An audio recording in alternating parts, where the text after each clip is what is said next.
Hello friends, என்னோட YouTube channel prepare to crack தமிழுக்கு உங்கள் எல்லாரையுமே நான் வெல்கம் பண்ணுறேன். இந்த வீடியோவில் நம்ம என்ன பார்க்க போகிறோம் அப்படின்னு பார்த்தீங்கன்னா, டெய்லி ஒன் இங்கிலீஷ் டிப் பார்த்துட்ருக்கோம். அதில் கிளாஸ் நம்பர் 27 தான் நம்ம இப்போ பார்க்க போகிறோம் கைஸ். Okay fine. அண்ட் அதுக்கு முன்னாடி நம்மளுடைய மொபைல் ஆப்பில் மார்ச் மந்த் ஆஃபராக பேங்க் எக்ஸாம்ஸ்க்கான மெகா வீடியோ கோர்ஸ் வந்து ஆஃபர் ப்ரைஸில் வெறும் 550 ருபீஸ்க்கு போயிட்டுருக்கு. யூட்டிலைஸ் பண்ணிக்கோங்க. மொபைல் ஆப்போட லிங்க்கை நான் டிஸ்கிரிப்ஷன் கமெண்ட்ஸ் ரெண்டுலேயுமே ப்ரொவைட் பண்ணுறேன். Okay fine guys, so let me move on to the today's question. இன்னைக்கு நம்ம பார்க்க போறது பாத்தீங்கன்னா phrasal replacement தான் பார்க்க போறோம். ஓகேங்களா? சோ இதுலயும் பாத்தீங்கன்னா ஒரு phrase கொடுத்திருப்பாங்க ஒரு சென்டென்ஸ்ல. அந்த phrase கரெக்ட்டா இருக்கா இல்லையா, ரீப்ளேஸ் பண்ணணுமா, அதுல என்ன grammatical rule இன்வால்வ் ஆயிருக்கு அப்படிங்கறத நம்ம பார்க்கணும். இந்த question below, select the most appropriate option to substitute the highlight phrase in the given sentence. If no substitution is required, select no replacement required as your answer அப்படின்னு இருக்கு. So இங்க என்ன இருக்கு? while there are benefits of being self-employed, the stress of having an irregular income outweighs it அப்படின்னு இருக்கு. ஓகேங்களா?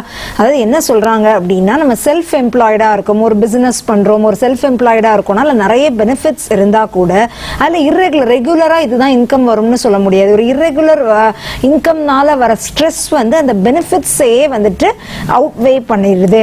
In fact அந்த பெனிஃபிட்ஸை விட அதுல இருந்து வர ஸ்ட்ரெஸ் ரொம்ப ஜாஸ்தி இருக்கு அப்படிங்கிற மாதிரி சொல்றாங்க. ஓகேங்களா கைஸ்? ஃபைன்.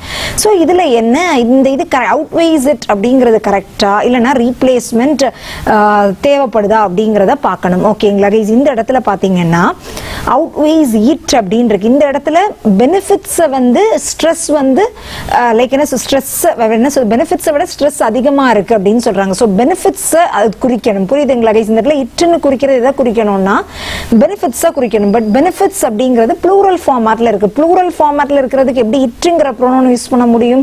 ஸோ இந்த இடத்துல them தான் வரணும். ஸோ என்ன வரணும்?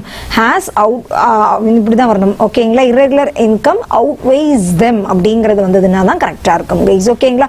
must outweighs them அப்படின்னு வரும். stress of having an irregular income must அப்படின்னு நம்மளால சொல்ல முடியாது. ஸோ இதுவும் வராது. no replacement required is wrong. has outweighed it, again it அப்படிங்கிறதே தப்பு.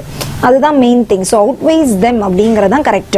ஸோ ப்ரோனோன் வந்து எப்போவுமே கரெக்டாக இருக்கணும். அந்த ப்ரோனோன் ஒன்று it, them, he, she, him இதெல்லாம் கொடுத்துருக்காங்கன்னா தே ஆர் ப்ரோனோன்ஸ். பட் அது கரெக்டான பர்சனை ரெஃபர் பண்ணுதா, அதோட சிங்குலராக இருந்ததுன்னா சிங்குலராக இருக்கா, ப்ளூரலாக இருந்தால் ப்ளூரலாக இருந்தால் அது எல்லாமே நம்ம கரெக்டாக செக் பண்ணிக்கணும் கைஸ். ஓகேங்களா?